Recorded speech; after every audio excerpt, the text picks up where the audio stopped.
Bungie, famous for their projects like Halo and Destiny, but also unfortunately infamous for their virtue signaling failures, and in this case probably their worst one yet, trying to pander to the Latino crowd but in the worst way possible, making an absolute mockery of the whole situation, getting ratioed and community noted. All right, you always love to see the community note failure, and they still have not taken it down. I'm so glad they haven't. I was hoping that it would still be up by the time I've made this video. So here they said, being Latin AEOX.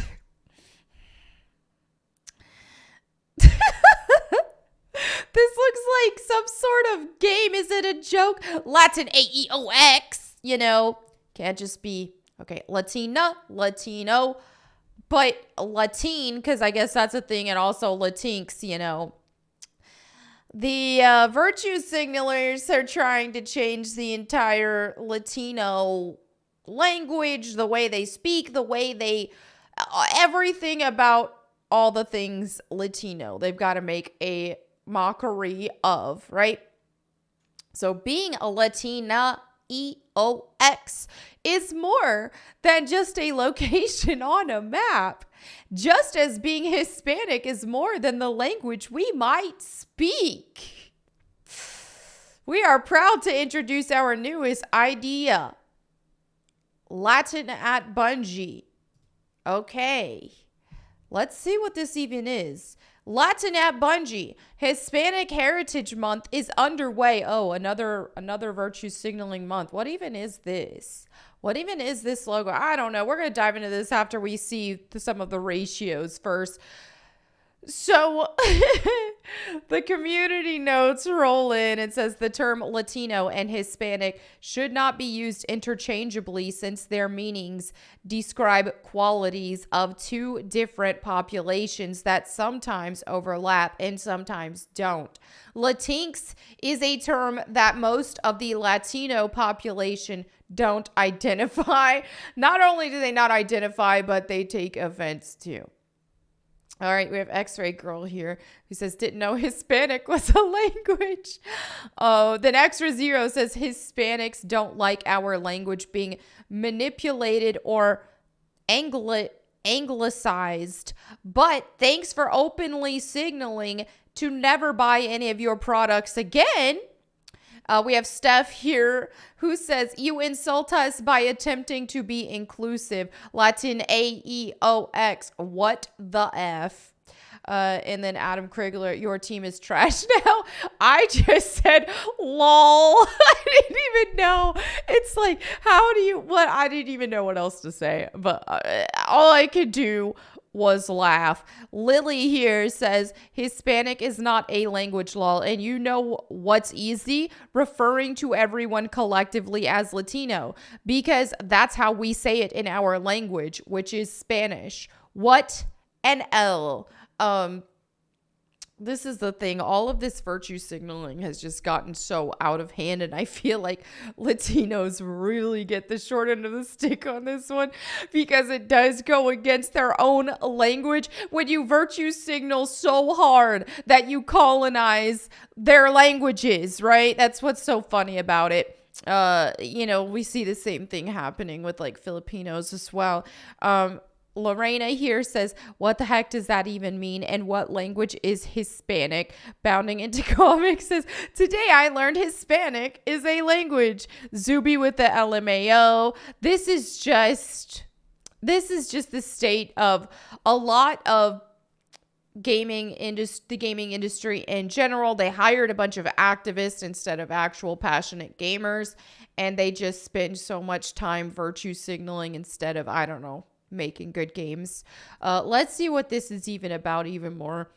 IDEAs are employee resource groups to help Bungie employees connect with people of similar cultural backgrounds and their supportive allies. Okay, so this is just a bunch of woke stuff, right? This is just a bunch of, okay, let's hire people, let's hire more activists to help us activist more in our games, all right? Instead of just focusing on video games being video games, right? You know, we need activists. Okay. Latin at Bungie first began in 2022 as a way to celebrate our identity, acknowledge our different experiences, help educate the Bungie community about Latin and Hispanic. Why is this a thing? Why has gaming turned into this? This is why we're getting crap games. This is why. And look, all right, I shared this tweet earlier. I said they treat modern gamers like they're brain dead, which they do. This is how a lot of video games are. That, of course, a lot of people try to come to the rescue. Well, to be fair, graphics have gotten so good that you can't distinguish what's climbable in a ladder. A ladder. See, we have this tweet says yellow paint is so unnecessary. Obviously, a ladder is climbable. Obviously, a crate is breakable. Why did they do this? So many people want to come to the rescue just simply because they like the game, right? In this case, like, I love Capcom. Most of what they make, I really like. I'm a huge fan of Capcom games. I love Devil May Cry, love Resident Evil, love most of what they've done with Resident Evil in general, even the remakes. Resident Evil 3 remake, I have some critiques with. Now 4, I'm about to dive into this and start streaming it for Spooktober, so I don't have a lot of opinions about 4 yet. But just saying, I like what Capcom does for the most part, but that doesn't mean I'm going to defend everything they do, like these freaking paint on the ladders. It's stupid. We don't need it. A lot of people are like, to be fair, graphics are so good now that you can't. I don't like that excuse. Don't like it one bit. Do you see Elden Ring doing this crap? No, it's not necessary. This is one thing I miss so much about, like, classic Tomb Raider, for example. Man, sometimes you get lost in the game and spend a lot of time figuring out, oh, this is why I was lost for 2 hours. I didn't realize I could climb this. But I like that. I really like that. I don't want everything just highlighted and shown what to do next. And this is because a lot of the video games now where you have developers who are activists, this, that, and the other. And because a lot of video games now have $100 to $200 million budgets, so they have to sell to as mainstream of people as possible. And so they have to dumb down their games to the most lowest common denominator idiot who doesn't want video games to actually be video games. They just want to breeze through it so that they can look at pretty pictures and cutscenes and see a story, even though why not just go to YouTube for that? I don't know. But this is why we're seeing a huge hit, a huge knock in video games in general, and gameplay in general is suffering because these activists are just trying to reach everybody instead of just, gamers just being gamers as we used to be. So we're suffering as a result, and people will keep making excuses for it, and this is why we're stuck in this. And I know I'm kind of hijacking the topic of this video, but it's the same. Like, there's an overlap there. Yeah, Bungie was focused more on making a mockery of the Latino community and pretending like it's for good reasons and that they are virtue signaling, right? So you have that. Focusing on these kind of efforts and focusing on hitting check boxes on, oh, well, does this game have this many black people, disabled people, gay people, this or that, instead of just, hey, let's make a game that we want to make that's fun, that's cool and exciting and all that. And okay, let's pour in $100 million plus budgets on fancy cutscenes, on mocap, on making characters look like actors, and, most cases making them look uglier than their actors, because that's the thing now. You gotta be seen. You have to represent everyone. Ugly people need representation. That sort of thing.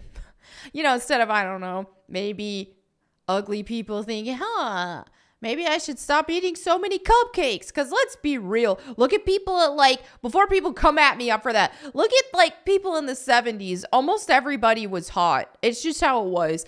Most people, we don't have so much of an ugly epidemic as we do a validating people not eating healthy epidemic. Most people would actually be hot if they or fit, and if they were healthy, but that's not the case. Some people will still have some bad luck there, but for the most part, that's where we're at. So anyway, yeah, they're having to sell so many games because they're pouring so much money into games when, maybe not everybody wants graphics to be hyper realistic. Maybe some people can enjoy stylized graphics. Maybe some people, I don't know. Games can sell just fine when you have smaller budgets. I mean, look at the Tomb Raider remaster trailer, which I keep showing. Tomb Raider remaster. You don't need everything to look realistic. You don't need to focus and obsess everything on representation. Give us a fun gameplay experience like this that can cost so much less and that will focus on the actual gameplay, give gamers a challenge, be exciting, be fun, and all that sort of stuff. We don't have to focus on all this stupid activism going on. Who cares? Who cares? Make video games just video games again. Anyway, there you have it for today's video. Let me know what you think in the comments below. Thank you so much for hanging out with me today. Don't forget to read your Bible today. And if you want me to read the Bible to you, you could check out my channel, Bible Time with Melanie Mack. There's a link in the link tree in the description as well as on the end card here. I'm just diving into Numbers. We're getting through it. We're getting through the Bible. So anyway, thanks again for hanging out. I'll catch you next time. And in the meantime, go boom.